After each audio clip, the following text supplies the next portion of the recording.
Altitude is a place to build a community of technologists and established entrepreneurs to learn from. In Utah, this type of community has been hard to reach and find for far too long. Which brings us to today. Over the last couple of years, Altitude has brought many established CEOs to help our companies grow. These include founders of Denali, Solino, Halia, and even BioFire coming up soon. For Utah Tech Week, we wanted to make this kind of conversation more accessible to Utah's aspiring entrepreneurs. I'm very honored to be hosting the co-founders of Recursion, Dean Lee and Chris Gibson. Gibson, come up. Let's do it.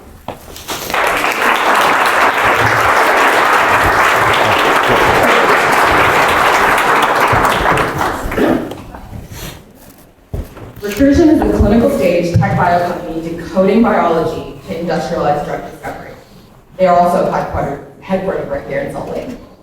At the Gateway. At the Gateway. We're neighbors. Recursion's story is particularly dear to us at Altitude, not just because Recursion had a founding role in Altitude, but because their ambition and their drive is one that we aim for all of our startups to have. And their ability to enable early career entrepreneurs is also something that we really aspire to do. So with that, it's my pleasure to introduce Dean Lee. Dean serves as Executive Vice President and President of Merck Research Laboratories. Since joining Merck in 2017, Dr. Lee has had leadership roles in translational medicine and discovery functions and was appointed to President of Merck Research Laboratories in January of 2021. Before that, Dr. Lee had positions of increasing responsibility in translational medical research at the University of Utah. Most recently, he served as Professor of Medicine and Cardiology, Chief Scientific Officer, and was Associate Vice President and Vice Dean at the University of Utah Health System. Dean has also served as Interim CEO of Associated Regional University Pathologists, one of the United States' largest clinical reference laboratories. During his tenure at the U, he co-founded several biotechnology companies based upon the research in his lab. This includes, of course, Recursion, as well as Hydra Biosciences and Navigen Pharmaceuticals. Thanks, Dr. Lee. Thanks, Dean. Okay.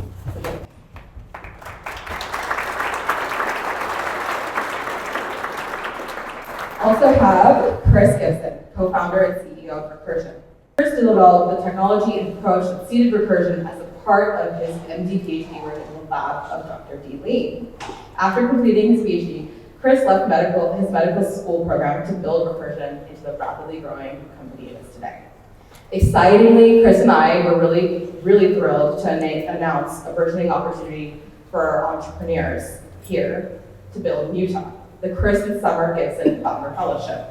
The fellowship aims to enable students and trainees who are within a year of finishing their program to launch their own startup, much like Chris's own experience. Or within a year of dropping out. Right. Just throwing that out there. Sorry, University of Utah. Each year, 2 fellows will receive a year of lab and office space at Altitude to operate, a $40,000 stipend, and discounted ranges and consumables to build. This totals to about $100,000 in value. In addition to all of that, Chris is nothing if not generous with his time. He's been contributing monthly mentoring for our fellows. Chris, do you want to say a few words about the fellowship? I'm just really excited to announce that and really glad to have a place like Altitude where that kind of founder can go and build something that could become the next Recursion. Thanks, Chandana. All right, so if you haven't already looked at how you can be a fellow and how you can apply, I encourage you to take a look at our website and find our team today to learn more about it. We're really looking for great companies and great entrepreneurs for that.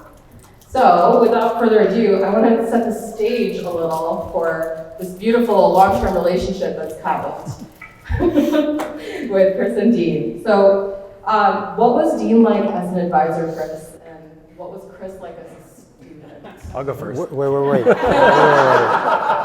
Is this recorded? It is, but I think Chris will be okay. Oh, okay. He's not worried about me. Dean was like very calm, barely ever in lab, not intense. It was 5 of the best years of my life, working with somebody who taught me that battling disease is like fighting a war, and you have to think of it with that sort of intensity. And I learned so much in those 5 years, not only from Dean, but others that are here, folks like Kirk Thomas and others in the lab. It was a great place where you had Dean, of course, who was always there, but you had so many people from so many different, from physicians to researchers. Those researchers were engineers, they were molecular cellular biologists, geneticists. It was a really rich time, and I'm very grateful to have had that opportunity, despite like small amounts of yelling that may have occasionally happened. Yelling in the most calm. In a supportive way. Essentially, that's the most frightful kind of yelling. Yes. I was sometimes told that it's when I'm not yelling and I give the face, that's actually more of a problem. If Dean doesn't talk to you, that's the warning signal. No, I mean, there's all about what you need to know and learn and all of this. And my kids, one of them who's here, and other people have heard this, I come from a culture where parents talk to you about the 3 R's, and you immediately think it's reading, writing, arithmetic. But the way that I think about it is it's really the 3 R's are characteristics. It's whether you're relentless, whether you're resilient, and whether you're resourceful. And you try to lead that way, and you try to fill your lab and your life with people like that. And when I have a lab filled with people like that, like Chris, who have those 3 R's, that's bliss. That's all I can say. It's bliss. Because you feel like you can do something that maybe you couldn't do on your own, sort of thing. And so I echo what Chris said, and we should also, it's Kirk Thomas who mentored me when I was a young faculty here, but it's also the other graduate students and postdocs and researchers and clinicians who were in my lab, that it was a rich environment. There was rigorous and vigorous lab meetings, but it was all to try to move us to a different level. So it was a great environment, and it was because I had people like Chris. Those are strong words. You're so worried. And so, tell us a little bit about Recursion story. It was, as I understand, founded out of a failure, or I guess a challenge. Share more about the impetus. Yeah, I'll share a few words. You can opine as you see fit. Dean and colleagues in that laboratory had been working for more than a decade, I think, on cerebral cavernous malformation, which is a rare genetic disease. Recursion now has a phase 2 trial fully enrolled to treat that disease. We're excited to see the outcome of that later this year. But that work had helped identify some of the causative genes. It had helped to build some of the animal models and some of the reagents that people could use to study that disease. And we followed a traditional molecular and cellular biology approach and identified a specific protein that we thought was important in the disease itself. And we went after that target with a small molecule, and ultimately we were unable to move that program forward. We were unable to see a signal that we would have liked to have seen. And in that moment, maybe there's a million reasons why that could have failed. It could have been as simple as the wrong dose. It could have been the wrong pathway. But it was in that moment where I saw something that is so important in laboratories. Dean cared not whether the experiment was positive or negative. He cared whether you had asked the question the right way and delivered a clean result, whether that was cleanly moving forward or cleanly killing the project. And we were able to make a clean decision about that pathway. And I don't know, just a few weeks later, Stephen McKnight was giving a talk, and I think I was having like SpaghettiOs and Diet Coke with Dean and Kirk. And the idea for using an image-based approach kind of came to us in Dean's office. And that was the start of what eventually became Recursion. SpaghettiOs and Coke is not really what I thought for inspiration food, but Dean eats mostly cold SpaghettiOs, Doritos, batteries, and Coke, right? Or Pepsi? Cheetos. Cheetos. I agree with the Cheetos and Coke. That's great. Okay, and so if it's, the idea was there, but what gives you the gusto or like balls to like go through with this? Where did that come from? It takes more than, ideas are cheap, as they say, right? Yeah, I mean, we worked with a guy named Kirk Thomas, who is on most of the first papers for knockout mice. When you're hanging around people like that, and then you come up with an idea and you don't do it, you're kind of not living up to the environment. Is that a fair statement? So he's the silent stare. No, right. I mean, it's just, and I would just emphasize, it's great to have an idea. You have to decide whether it's important, whether it's doable, whether you can do it, and whether you have some advantage in doing it. Not every idea is important, and even the important ideas, not every one you should grab. But I just want to highlight, Chris came to my lab in a circuitous manner, and I'll look at his wife, because of a very circuitous manner that he came. But he came with a very different background. And his background was from engineering, and his family pedigree comes from parallel computing, and so he thought different. And so you can have this idea, but if you took someone trained the way I was trained, you would not get this done, right? But because of the way that he thinks from an engineering standpoint, and we recognized that there's a lot of times you're going to have big data, and there's 3 big datas that are important, right? There's omics, there's imaging, and there's text. That's really big data where you need help to wrangle them. And the concept of being able to use imaging, and we didn't have powerful microscopes at that time, and really collate that information in a way that hadn't been done routinely. So it's an important idea, it's doable.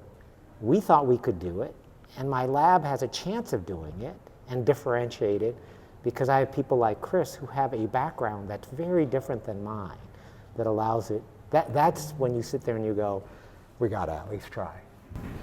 I think that's astute, right?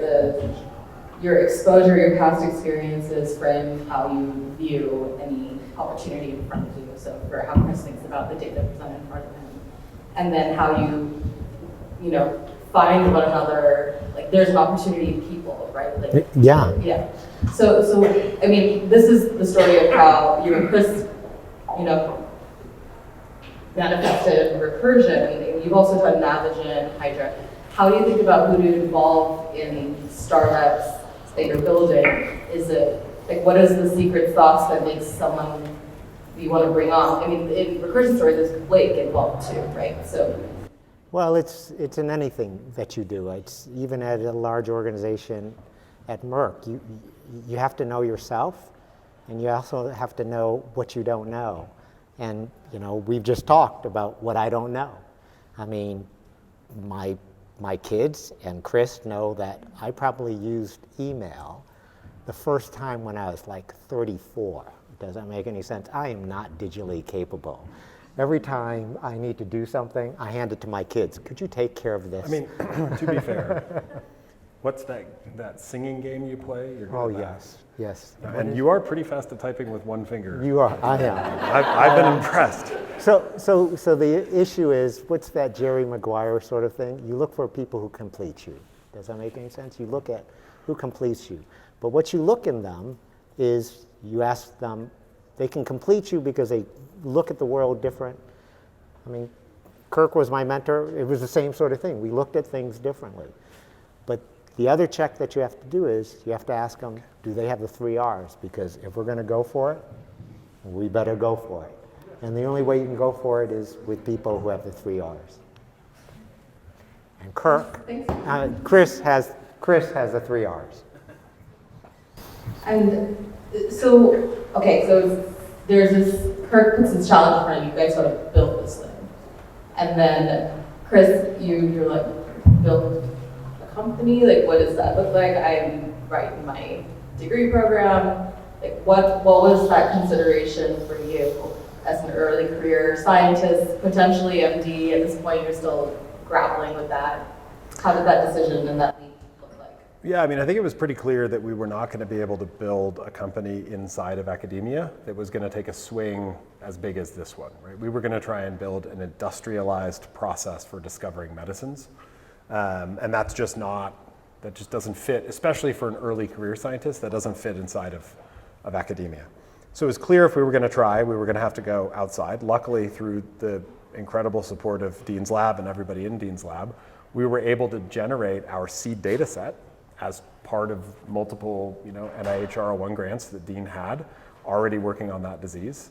And so we had the data set we needed to know this was worth taking a shot. And ultimately, I was on a treadmill running, and there's like a random magazine advertising this Stanford Ignite program, which is like a mini MBA for scientists. And I came to Dean and said, hey, I want to go do this thing. And he said, absolutely. I'm pretty sure that's what you said, like, for sure. You should definitely do that. I think you were very supportive at the time. You made sure that I had the time off and that it was funded. And so I got to go to Stanford for a month. And basically be surrounded by a very different cohort of people, entrepreneurs, who all were just like, how do I go start this thing? And I would go to these events at like Singularity University, and people would be talking about like 3D printing their house. And I was like, this is, and people were talking about building autonomous vehicles and rockets that could land themselves and all of this stuff. And I came back to Dean and said, I think we should go do this. And as I recall, you were completely supportive all the way through.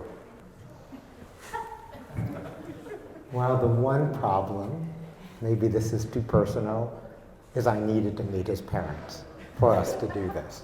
So he gets to tell that story.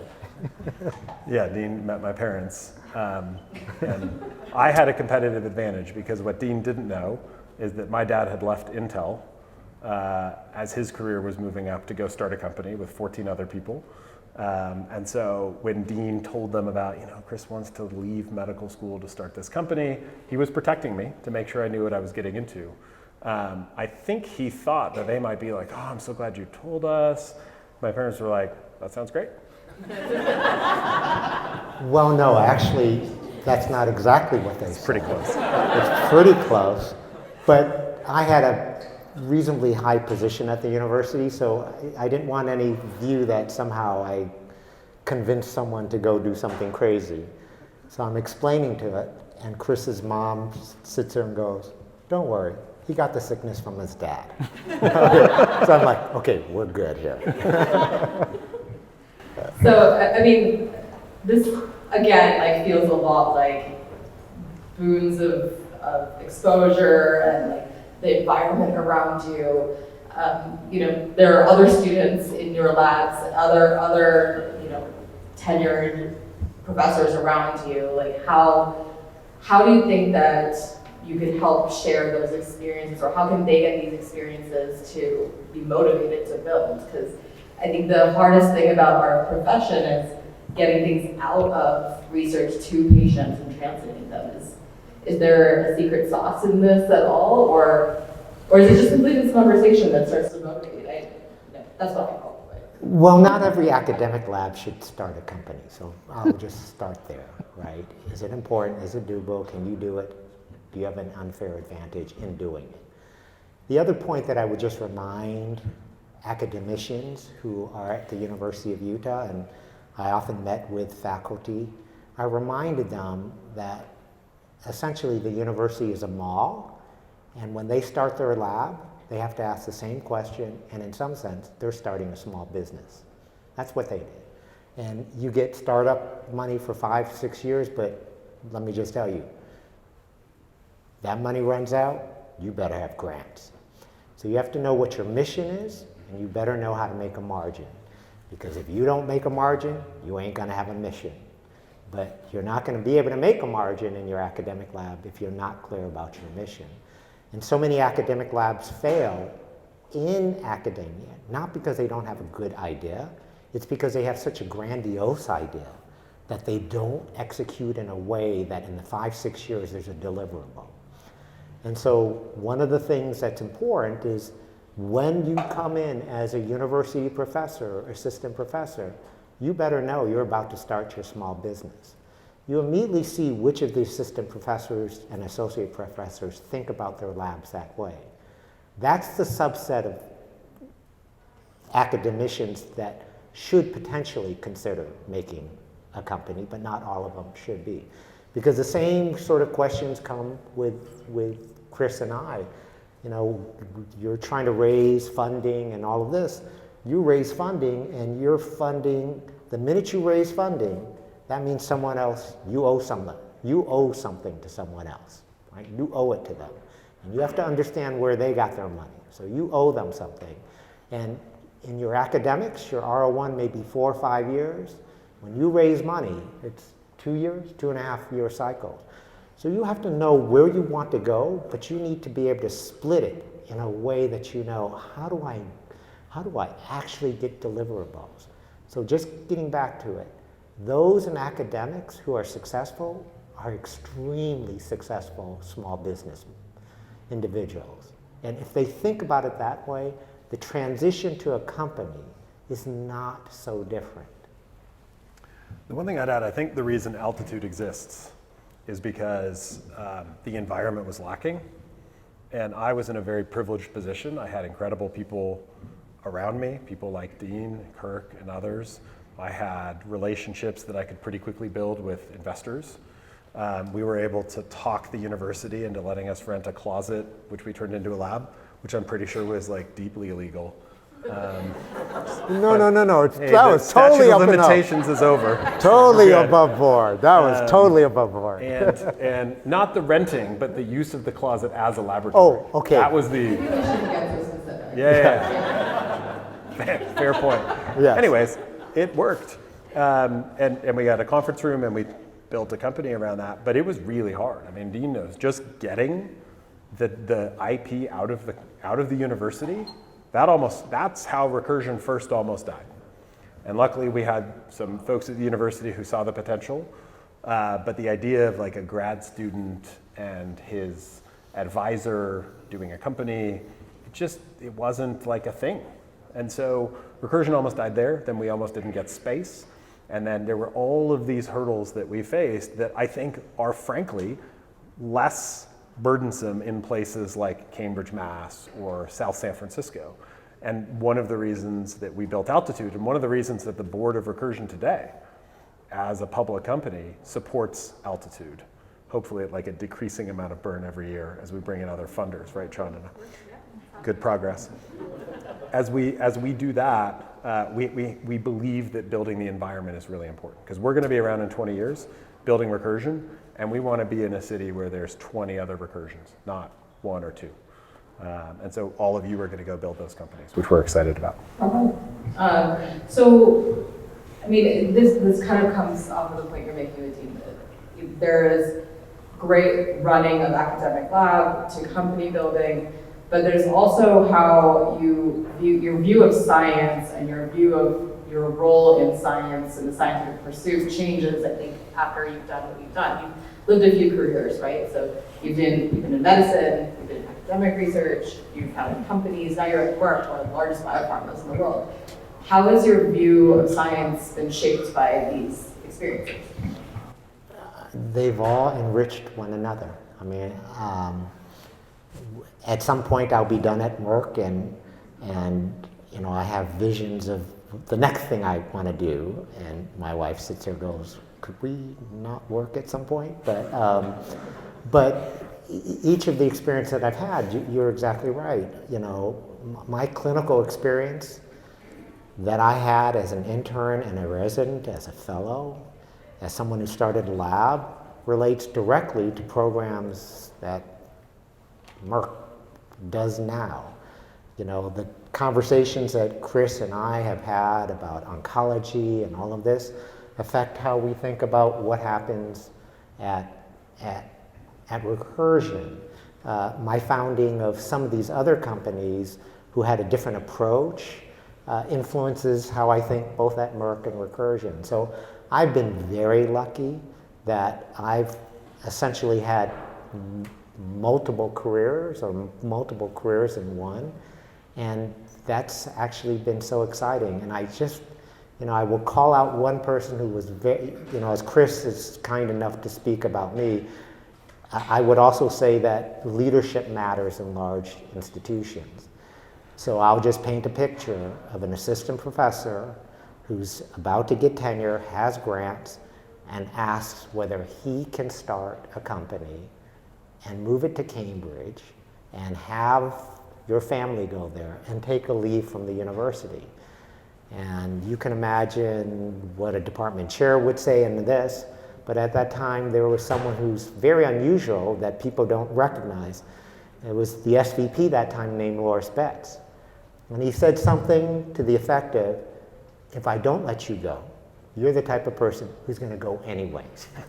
If I do let you go, you'll think kindly about it and you'll come back and do it again. So I just want to let you know that part of creating an ecosystem is creating a series of people, a series of leadership, and many of you will become leaders that understand what it takes and understands what's the core belief in people and whether they're willing to do it, and help them do it. And it can be active, but sometimes it can be passive, and it can make all the difference. Yeah. Okay. There are a few people that I've seen that kind of attitude with, right? And they end up being like the cheerleaders, the mentors that you always reflect back on. Think real quick, like who are the people that helped on the sidelines for the two of you? And then I'd love to dive into like some of the big moments for Recursion and get thoughts from you on those. I mean, I would have to get out a very long list. There are people, so we recently had an event, just to paint the picture of the scale of this at Recursion. We dedicated our headquarters to Dean, who's one of those people. We dedicated a second building that we're building in to Ann Carpenter, who's a researcher at the Broad, who really pioneered the field of phenomics that we use. And we also dedicated our analytical chemistry laboratory to my 8th grade science teacher. And I think that paints a picture for you of like, those are 3 people along a trajectory of hundreds of people who taught me something, I'm sure taught Dean something, that people like Kirk, who were part of the original conversation that we had that started Recursion. I mean, the list goes on. And it's not just the people in your professional life. It's people like my wife, who I was lucky enough to have somebody, she had a career, she was a physician. I could take the risk to take a leave of absence from medical school and go try this, because if it didn't work, at least somebody had a real job, which seemed helpful. And so these people, they're not just cheerleaders, they're part of the team. And for anybody that I think has had any success, there's hundreds, if not thousands, of those people in their lives. Yeah, I can just echo that. When I left the university, there was this meeting, it's Monday and it's lunchtime and all the department chairs and this, and I put up a slide and I sat there, I said, the University of Utah, I don't quite understand you guys because these are the 5 papers that you must demand everyone know. And it laid out the impact that the University of Utah has had in science. And 2 of the people that I put up there was White and Skolnick. They had laid out this paper. There was 4 names on it, Botstein, Davis, Skolnick, and White had laid out the whole rationale as how you would map human genes. And of the 4, the 2 who actually changed the field by finding those genes are those 2. And they created a progeny, and that progeny was a guy named Mark Keating, who was the person who I came to do a postdoc with. He was someone who I had competed against, and then we joined forces at the University of Utah. And in my interview, he asked me this question. He said, what do you want to get out of this as an MD, PhD? And I said, what do you mean? And he says, are you trying to just do some research so you can then have a practice?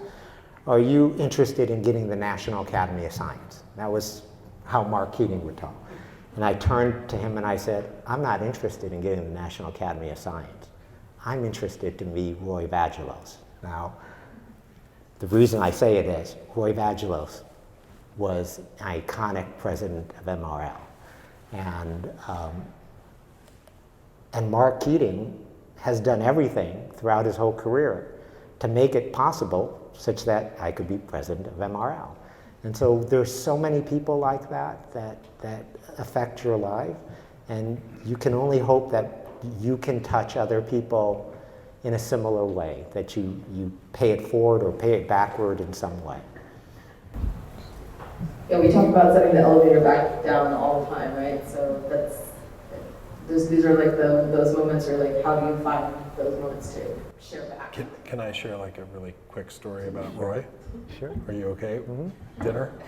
Sure. So was it when you were interviewing or when you got promoted?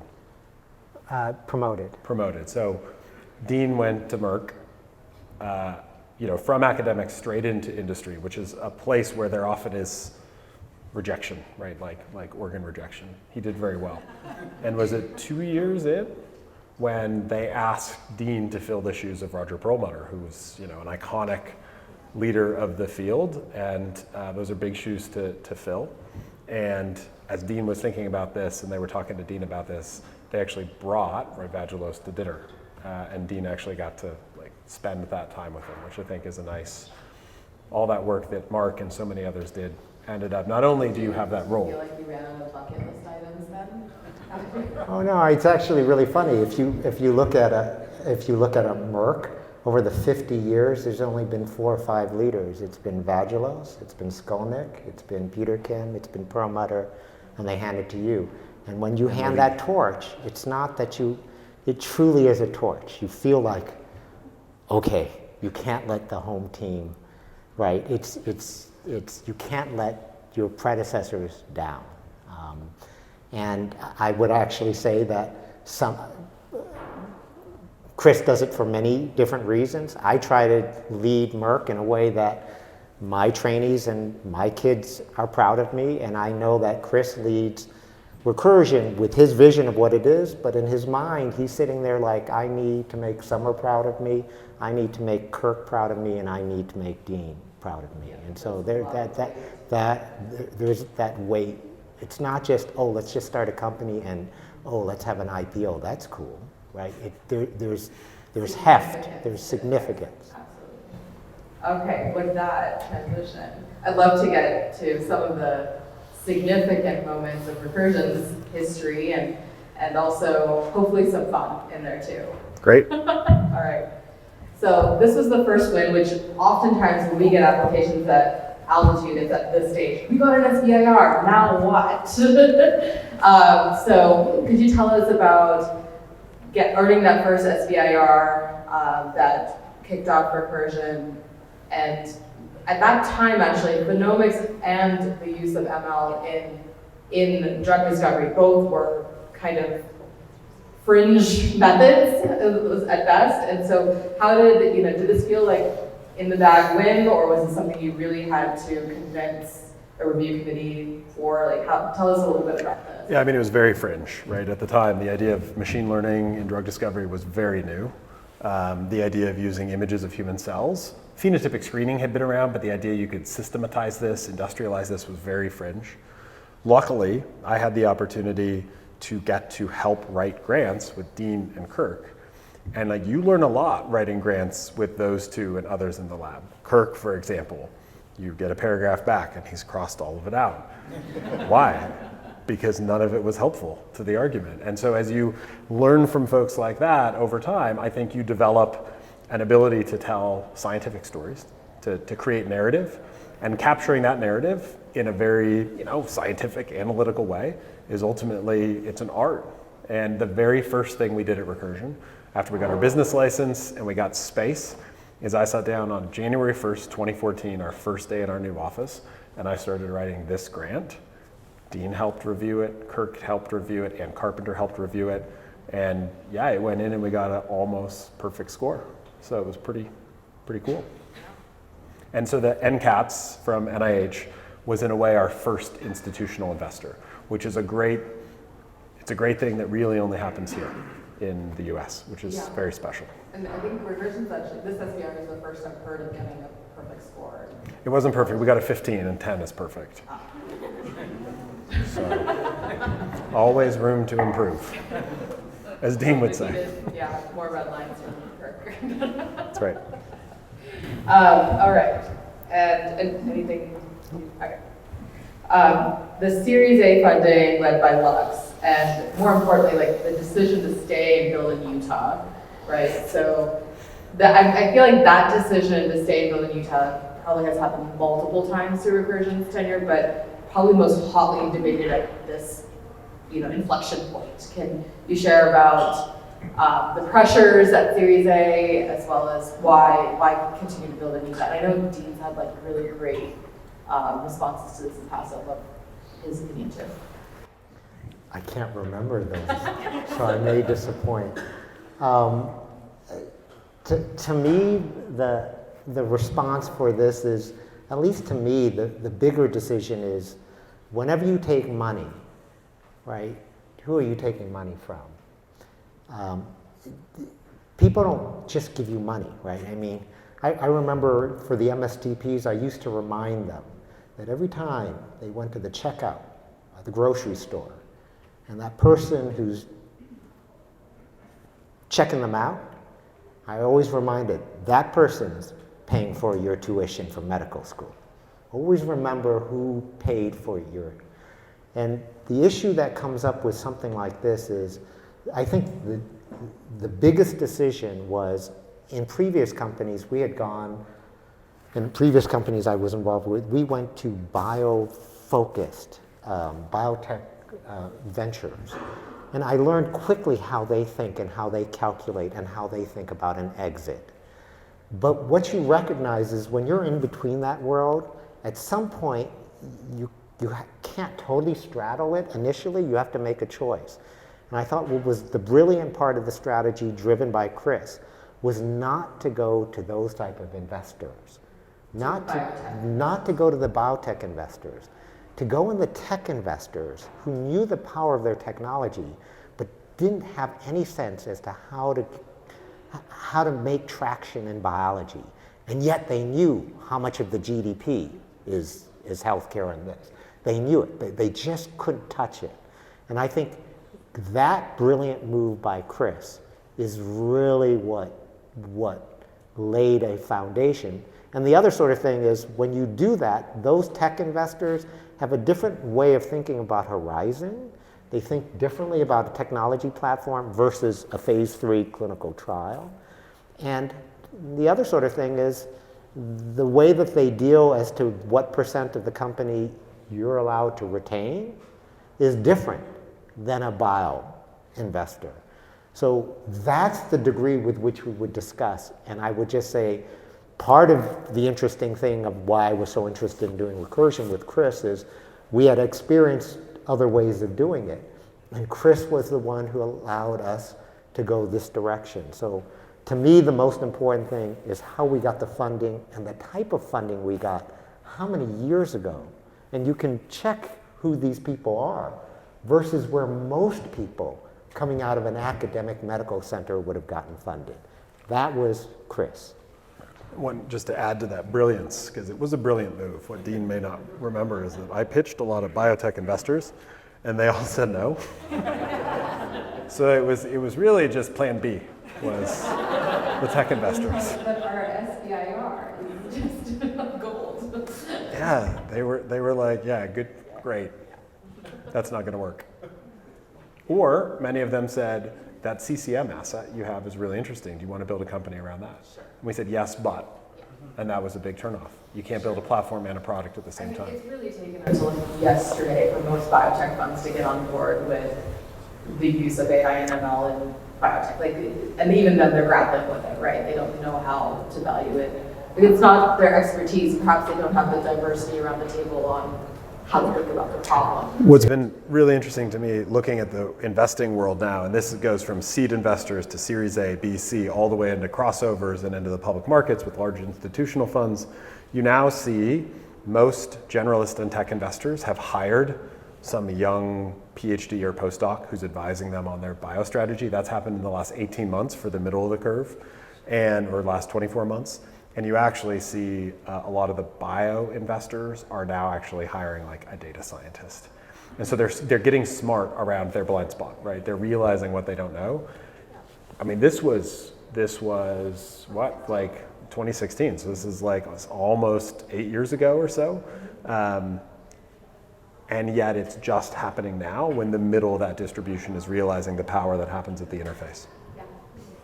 So you snooze, you lose. And but no, it's been also fantastic for the rest of the industry, for the technology investors, because they've now opened up the full, lens on an industry that they couldn't touch before, right, with this experience. So, and let me touch on the Utah part of this question, though. So I know from our personal dialogue, it was a big source of consternation for all of the tech investors in Silicon Valley, which is the Bay Area, but here everyone's in Silicon Valley, so it was just, but in the Bay Area, that was a consternation point for the investment. And but you found big champions that allowed you to scale here.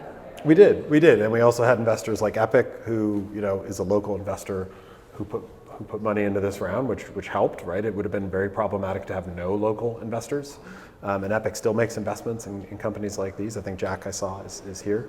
But yeah, this was a topic of like heated debate among the founders, the board. Where do you build?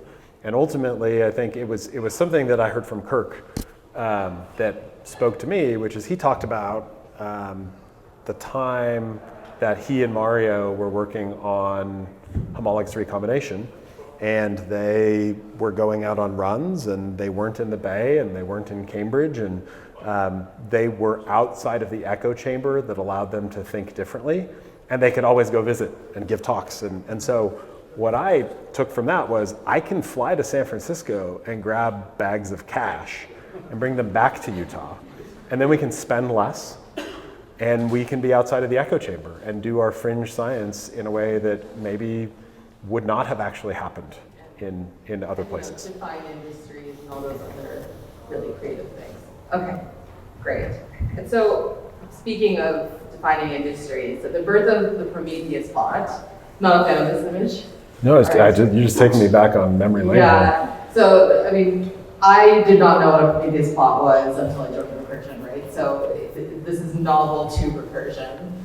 But more specifically, I think, the focus on defining what the killer question is in the early years of a company is really important. And for Recursion, it was, could you model disease, right? Could we do that? And this was one of the tools, I understand, to help you on that path. Could you talk about how you prioritize milestones to both pursue the biology as well as what investors needed to see to continue investing? I mean, I'd like 45 minutes or so to dive into this. Not going to do that. Ultimately, is what's going to kill us next? Like, what is the next thing that is going to kill us? What is the next killer question that we have to answer? And we went all out to answer that question. And at the early days, the hypothesis of Recursion was, can you use one experiment to ask and answer questions about hundreds or thousands of diseases? That was a crazy idea at the time. Aside from something like transcriptomics or maybe a few other areas of omics biology, people didn't really believe that there was like one assay that could let you ask and answer questions very broadly. The Prometheus plot was our way of asking and answering questions in complex space about one disease at a time, but from a data set that we could ask and answer questions across all diseases. And that was very innovative at the time. I mean, so to clarify, you're looking at such a highly multidimensional space of data with lots of kinds of data inputs, and to figure out what's significant, that is extremely difficult.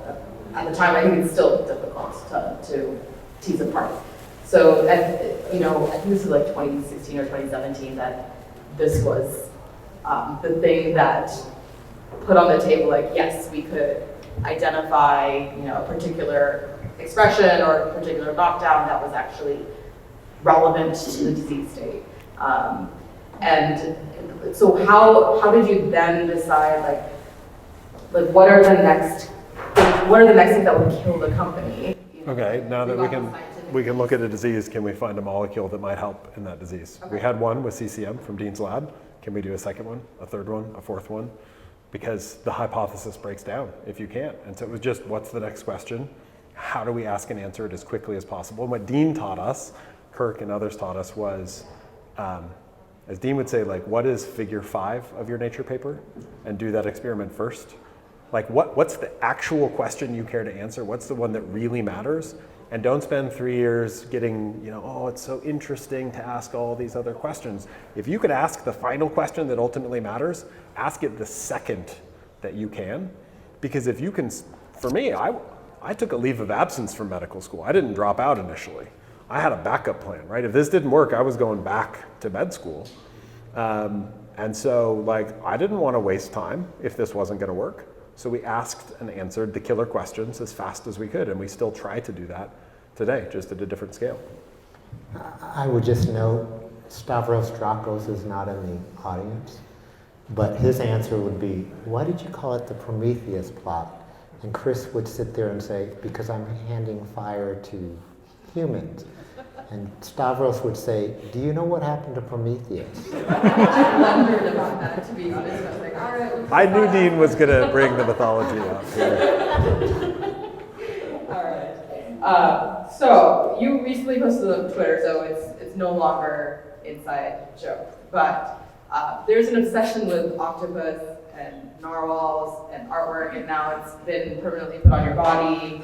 And then, a really sweet bonding moment, with Martin and Jenkins, right? So tell us what is with Recursion and the octopus and the narwhals. I'm just going to do one because we don't have time. So the octopus, we decided to get a company patent. This is back before 2016. We voted and chose an octopus. And then our very first software engineer, Ashwin, said, that is completely unethical. Do you know how intelligent octopi are? Do you know what kind of cage you would need to ethically house an octopus? And what are we doing? And so we shelved that idea, and at an all hands meeting of all 12 of us at the company, I promised that one day when we had $1 billion of revenue in a single year, we would build the ultimate octopus aquarium, and we would get a company pet. And hopefully that's going to happen now in the next couple of years. We'll see. I feel confident. And the octopus, Otto the octopus, has become a company, just a company thing. So that's why it's on my arm. All right, for the sake of time, I'm just going to jump to this one. Launching clinical trials. So in the tech bio field, there's a lot of business models out there. A lot of them do try dynamically right now. How did you decide that Recursion needed to go all the way to drug development and launching trials? I think you should answer that one. If you're going to say that you have a platform that can do something, you better show it can do something. Very succinct. Yeah, that's largely what the biotech investors say too these days. Mm-hmm. Yep. Yeah. So, this is all looking in the past, and Dean made a good point earlier that we also should think about the future. And Recursion has sat at the intersection of technology and biology for a very long time, so much, and seen and grown the field with lots of players around you now, so much so that we have a new industry called tech bio. So tell me what you think, the next 10 years of this new world looks like for the field that you're leading. I mean, if we look out 10 years from now, I think that we are going to be on the cusp of treatments for nearly every disease. And many of those have already been discovered using traditional methods. But I think we're going to see a massive inflection point over a decade in the pace, the scale of discovery. And ultimately, what I'm most excited about is that gives us an opportunity from a business model perspective to change the price of medicines while still building sustainable businesses. And that is a big issue in the US. And I can speak about this. This is harder for Dean to speak about, but that's a big issue in the US. But it's an issue all around the world. And I think that we're gonna fundamentally change the paradigm and enable us to make innovative medicines for small groups, to be able to make the right medicine for the right patient. And we'll be on to solving other massive problems that the world faces. But I think a decade from now, it's gonna feel very, very different than it does today. So I think I would just go back to other revolutions in medicine. So a reasonable one is to ask yourself, maybe in the late 1990s, early 2000s, there was a transition in biopharma or biotech, and that was no longer just small molecule chemistry, but the advancement of molecular biology that created the ability to do biologics. And you had a whole bunch of biologics companies form. Some of them have formed and have stayed as whole, and other ones have actually been incorporated in other biopharma. So what you saw is that revolution was so great that it wasn't that technology versus the standalone biopharmas. It all got meshed in eventually together. And I would imagine the same thing will happen in tech bio. Tech bio will pressure biotech. Biotech will pressure tech bio. Recursion as tech bio will have to build out other capabilities to be a full global biopharmaceutical company. But the biopharmaceutical company needs to be very careful that they don't push aside this revolution and know when they invest and where they invest in their organization.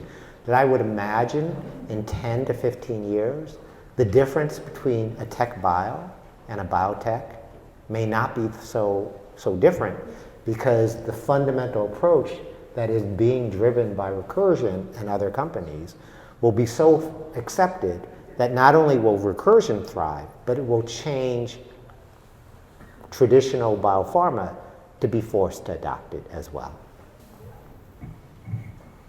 That's beautiful picture, like actually a culmination of a lot of, hundreds of years of work.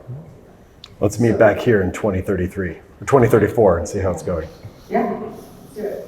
So I want to open it up to questions. I think we have like 10 minutes? Okay. Yeah, okay, so we had questions submitted, and I think my team is going to field them, right? Can everyone hear me? All right, let's get that established beforehand. There we go. All right, so we have several questions from the audience. This goes both to Chris and Dr. Lee as well. If you go back to your graduate training, is there anything you would do differently or piece of information that you wish you knew that you know now? Dr. Lee. Oh, from my graduate school? Way back. So there are new Alzheimer's medicines, but they're not powerful enough for me to get back there. We need to work on that. The answer is there's too many things. There's just too many things that I can't come up with one thing. But the issue for me is not that one thing. Who did I fail to see? Who did I fail to understand? So I get questions at Merck, why did you invest in this? And there's a conversation that I sit there and I said, I walk around with strong opinions. And the reason I have strong opinions is they put an imprint on me that when I see something that tells me that I'm wrong, I move quick. Does that make sense? And so there's a disease, pulmonary arterial hypertension. It's something I started at my lab. I remember this company when it first formed. There was a woman in our lab, Liz Wong, who knew that field back and forth. I said, that's the stupidest way to treat PAH. And then all of a sudden you see data that tells you, whoa, that strong opinion you had, maybe not so right. And you remember that Hamlet phrase, there are more to your, what is it? There's more to your, there's more in heaven and earth that can be dreamt in your philosophy, sort of thing. So you think you know what you know, and you have strong opinions, and then you see things that make you go, I don't think so. And those moments, you have to recognize how wrong you are, and you have to move. And the best thing you can have is a diversity of people who keep you honest about that. How many grad students are in the audience tonight? Are there any here? Yeah. The thing I wish I knew better at the time, and I got very lucky to experience this, was that grad school is not about your project. It is about learning how to think. And so when you're looking at your mentor, mentors of your friends and colleagues around you, try and spend as much of your mental energy as you can on understanding the process of asking and answering questions. How does that go well? How does that go wrong? And it's not that you can't understand, Western blot X, Y, or Z. Of course you have to do that kind of stuff. but just really focus in on how people are doing science. That's what you're there to learn, more than a specific molecular pathway. And I actually think, I mean, I'll be very honest, I think I was very lucky to have people around me who thought that way, and I kind of stumbled into it. But I think, frankly, a lot of labs don't actually teach that. They're so focused on pathway X, Y, or Z. So make sure you find that for yourself. Next question. So this may be a little bit more catered towards you, Chris, but as a graduate student, I guess how should a graduate student get involved in Utah's healthcare entrepreneurship scene that's developing here? Well, if you're here, you probably already are, so congratulations. Look, there's BioHive, BioUtah, this Tech Week, there's Altitude Lab, there's now a whole bunch of resources that didn't exist, and start going to events, meeting people, build a network. I think it's a lot more straightforward now than it was in the past.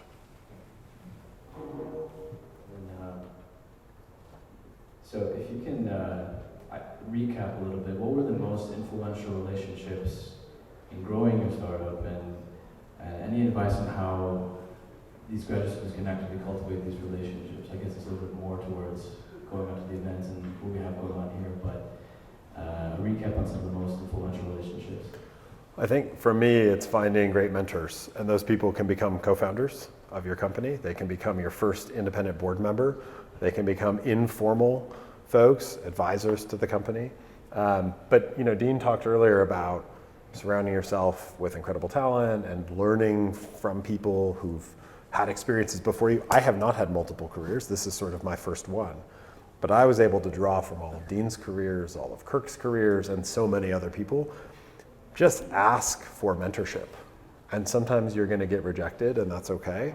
But I think I have found people are more willing to give mentorship than I expected in the average. So ask.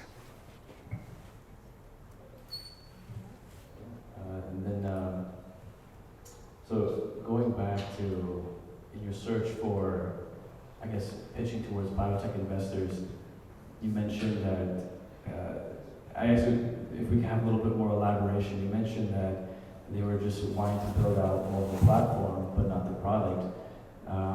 And you can't do that at the same time. Can you elaborate a little bit more on that?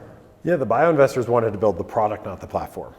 And so biotechs in general have not been platforms. They've been individual assets with bimodal risk. So I think I have a medicine, I'm going to turn it into a company, take it maybe into some inflection point of value like a phase 2 trial, and then I'm going to come find some guy like Dean and try and convince him to buy it, right? And it's going to be integrated into a large company like Merck. That's kind of been the traditional model. This idea that you're going to build a vertically integrated biopharma company using entirely new technology, that was very unattractive to almost all bio investors. The tech investors love that. They're like, so this is like Netflix, but for medicines. And you're like, yes, that is accurate. It's going to be really hard, like maybe harder than movies, but we're going to do it. And so they love that model. They love the platform building the product, but they had no idea how to do biology. And what was super compelling for me is that I was able, it wasn't just me, the grad student, right? I had Dean, we had a grant from the NIH where like there were 20 people in a study section who said, not quite a 10, but you guys get a 15, that's a pretty good score. So we had all of these like credentializing tools to give these tech investors who didn't know much biology a sense that they weren't completely throwing their money away. They still thought it was, I mean, these investors expect 9 out of 10 of their investments to go to zero. That's their expectation. The tech investors expect that to happen really, really fast. The biotech investors often expect this to take 5 to 10 years, and then maybe 20 or 30% of their investments get bought, and the rest go to zero when the trial fails. And so it's just very different mentalities. I don't know, you make investments like this now. Do you want to add anything to that? No, I just, it was a time, right? So much of an idea is also what time it was happening. So the idea of recursion is at a time that no biotech will look at it. But at that point, tech is looking, how do they get in? At this point, you see the biotech has shifted tremendously. And I might even say too much, right? They've gone from being totally too skeptical to really? And the fact that, Recursion is hoping, because of that investment in that first wave, will have some distance in relationship to that.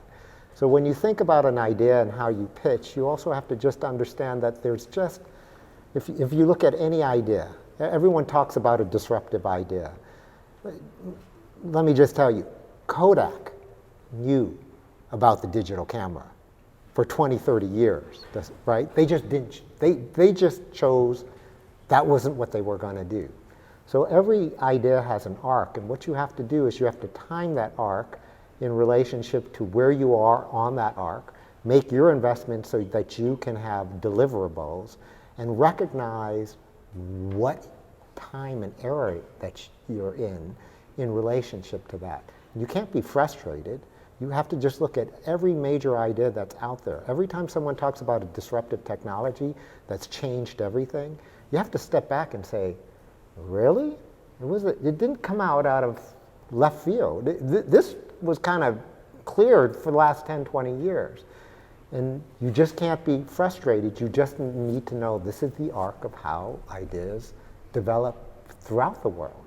And what's great about America is this is a place where its fundamental principle of venture capital, or capitalism itself, allows these crazy ideas to nurture, because at different points, different people are willing to take different sets of risk, right? If it was all just someone like me deciding what risk to do, as much as I know, I'll make all the wrong decisions. But there's so many different sources, and you've just got to match it with the time and the people in the correct way. It's never perfect, but this is the bet that Chris has made. And what you see is Chris's bet, there's a wake. There's a wake in the industry, in that now many of the people that said no to him 7, 8 years, they're making Feels good. They're making huge bets in this place. And I'm looking at some of the places they're making a bet, and I'm like, wow, I would not make that bet now, right? Dean does make big bets. Just one story. Like, Dean went to Merck, he became president of Merck Research Labs, where I knew he was making the decisions around big things. And I remember one day looking on my phone, as I do early in the morning, because Dean trained me, and not to look at my phone, but to read. And I see that they've bought this company for $1 billion. And I was like, $1 billion. And I texted Dean, I was like, nice move. And he's like, I hope it pans out. And then 6 months later, I opened my phone, $10.8 billion. So he makes some big bets. But that bet was based on people that he saw, data that he saw, that story about pH that he shared earlier. I love this idea that people make different bets along this arc, but he shouldn't sell himself short. He makes some pretty big, risky, bold bets. Because if that goes bad, that's a lot of money. Amy, I'll be working for you. Let me steal this back. I want to thank Dean for flying out from the East Coast and spending his time with us. It's such a huge, heartfelt moment to get that guest from you to spend the time with us. And of course, to Chris and Summer, who are huge supporters and inspiration to our entrepreneurs, and they're opening up their generosity with this fellowship. So if you have considered launching a startup or want to know how to launch a startup, find the team, look into this fellowship, we'll help you how to do it. A few of our entrepreneurs are here, and we've helped you launch companies, right? Out of academia. Can you raise your hands? I think there's a couple of you. Yeah, so 1, 2, 3, 4. See, at least 4, 5 companies that we've actually helped them incorporate, get going. So we really can help you do that. And this fellowship is another way to get the fire, the mobility to go get doing that. This is a really cool venue, and I love actually that you talked about the innovations that lead up to that disruptive moment, because the back wall there, I think one of the inventions I saw was first, hot air balloon, second, parachute. And then how tight they are, I'm not sure, but it would make you think. So I have Taylor here to talk about the venue and the exhibit that we're all getting access to. Yes. Hi everyone. Wow, that was a little loud. Hi everyone, thank you so much for being here at the Leonardo tonight. We're so grateful for Altitude Lab, Recursion, and for yourselves for being here. We have a sneak peek for everybody of our brand new exhibit downstairs in our immersive idea gallery space. It's called Into the Mind of AI, and it is so awesome. We're so excited to launch it. So you get to have a little behind the scenes peek. It actually debuts and opens on Friday night, so we'd like to invite you all also to come back to our exhibit opening. But for now, you get a little first look teaser of that exhibit. If you go down the escalators on the second floor and over to your left, you can see it there. And then I believe you can come on back up for food, drinks, and mingling after that. Okay. So please, a huge applause for